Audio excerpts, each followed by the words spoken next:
what causes us to quiet others, whether it's disingenuous or it seems contrary to building relationship. It certainly seems contrary to getting the most out of someone.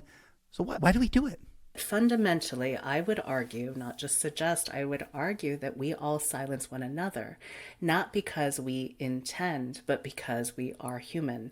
And as we are figuring out how to meet our own needs, we're often exhausted, pushed to the limit, burnt out. We're not showing up as our finest selves. But let me get more granular of what I mean by silence someone, because it can sound really mean, really hard, really harsh.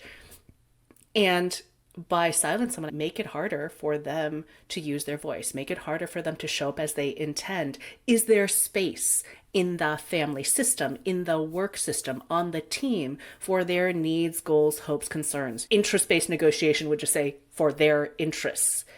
Because the way that we are set up in hierarchy, we tend to solve for the interests of the leadership team, the board, and not necessarily for each team member or employee. And it can feel like there's not room for that because this is work. This isn't about me. Just do the job, get out, get paid. It's a transaction. One way that we silence the people that we lead is we fundamentally underestimate how hard it is for someone to express their point of view.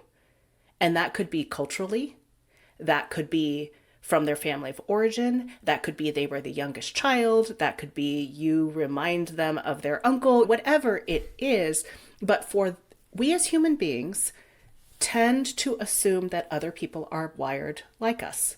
So if we don't struggle with speaking up, often because our voice has been normed or because we were outgoing, we were extroverted, we were the oldest child, whatever origin story there is, we forget that someone else could have a different experience.